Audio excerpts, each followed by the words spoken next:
Imagine a world where droughts strain rivers and communities face water shortages, yet fresh water is still accessible without rain or underground sources. This isn't science fiction. It's the promise of atmospheric water generators, AWGs, machines that extract moisture from the air. But can these devices help regions like Hawaii, where aquifer depletion is pushing unsustainable practices? Let's explore how AWGs work and if they're a viable solution for water-scarce communities. Atmospheric water generators, AWGs, extract moisture from air like a dehumidifier, but with advanced tech to purify it into drinkable water. Unlike desalination plants that filter seawater, AWGs work best in humid areas where moisture is abundant. In dry climates, they still produce water, just less efficiently. Atmospheric water generators, AWGs, extract moisture from air using a fan and condenser. Unlike sweat evaporation, they work best in humid areas like coastlines or forests, but struggle in deserts due to low humidity.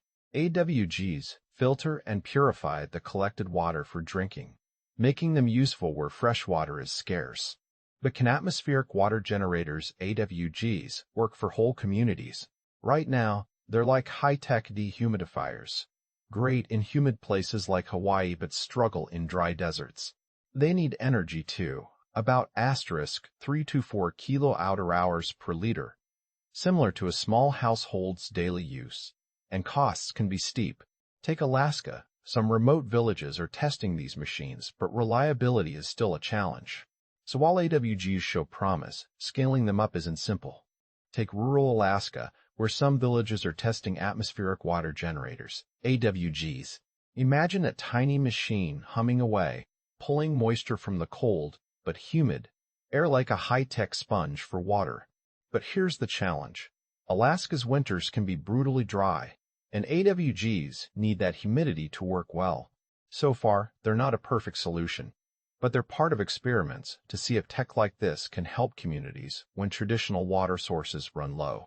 Atmospheric water generators, AWGs, aren't a one-size-fits-all solution. They rely on humidity, so they work best in places like Hawaii's lush rainforests, but struggle in dry deserts or Alaska's cold winters. They also demand a lot of energy, sometimes as much as an entire household uses daily, and the costs can be high. For example, rural Alaskan villages testing these machines have faced reliability issues, showing that while AWGs hold promise, scaling them up isn't straightforward. But is atmospheric water generation really a free lunch? Myth number 1. It's free water. Not quite. These machines pull moisture from the air, but they need energy, sometimes as much as a household uses daily, and that energy can come from fossil fuels or grid power, which isn't zero carbon. Myth 2. AWGs drain aquifers. Actually, they don't tap underground sources. They extract humidity. But here's the catch. In dry climates like Arizona, they're less efficient than in humid places like Hawaii. So while AWGs are innovative, they're not a magic bullet for droughts yet. But for AWGs to help more communities, they need 3 big things: better tech, cheaper energy, and smart policies. Right now, machines like these can pull water from air, but they're expensive and power-hungry. Think of it like a phone that drains your battery in hours useful, but not if you can't charge it fast or afford the bill. Governments could push for rules that make green energy cheaper, so AWGs run on solar or wind instead of fossil fuels. Places with humid air, like Hawaii, are already testing them. But dry areas need smarter designs. It's not magic, but with innovation and support, these machines could become a real lifeline for thirsty communities. Atmospheric water generators, AWGs, aren't just for big projects. Some can fit on your countertop, like supercharged dehumidifiers. But don't expect a magic water spigot. These home models pull moisture from humid air, but they're thirsty for electricity, sometimes using as much power as a fridge. In Hawaii, where the air is damp, they might work for a few gallons a day. In dry climates, not so much. So while they're cool tech, they're not yet a go-to for daily hydration unless you live in a place like Hawaii and can afford the energy bill. Atmospheric water generators aren't a free lunch. They need energy sometimes as much as a household uses daily, And that energy can come from fossil fuels or the grid, which isn't zero carbon. So while they don't drain aquifers, their carbon footprint is real. In dry climates like Arizona, they're less efficient than in humid places like Hawaii.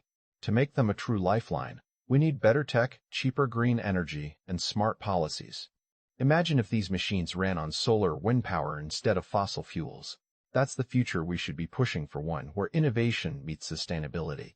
Atmospheric water generators, AWGs, aren't the first technology to face skepticism. Solar power started as a niche experiment but became mainstream thanks to better batteries, smarter grids, and supportive policies. AWGs share similar hurdles: high costs, energy needs, and regulations, but history shows persistence and innovation can overcome them. Just like solar, AWGs could one day revolutionize how we access water if supported by policy and technological advancements. But who actually benefits from this tech? Take rural Alaska, where villages often rely on costly fuel deliveries for water. An atmospheric water generator, AWD, could slash those costs, but only if paired with cheap, clean energy like solar or wind. Meanwhile, cities face different challenges. Demand is high, but space and power are limited. In Hawaii, AWGs might work for small-scale use, but scaling them up requires smarter policies and infrastructure. The key? Tailoring solutions to each community's needs, whether remote or urban. Atmospheric water generators aren't a magic fix. They need energy sometimes as much as a household uses daily, and if that energy comes from fossil fuels, their carbon footprint is real. But just like solar power, they could transform if we invest in better tech and green energy. The key isn't magic, it's persistence. Imagine rural Alaska villages using AWGs powered by solar or wind, slashing fuel costs for water. Or cities tailoring solutions to meet unique demands. This tech won't work the same everywhere, but with smart policies and innovation, it could become a lifeline for communities facing water shortages. This isn't a magic fix, it's about smart policies, green energy, and persistence. Like solar power, atmospheric water generators, AWGs, need investment to grow. To stay informed, check the studies in the description or hit like if you want to see these devices in action next time. Together, we can explore how tech can shape our future, just like Alaska's rural healthcare or Ondo State's new energy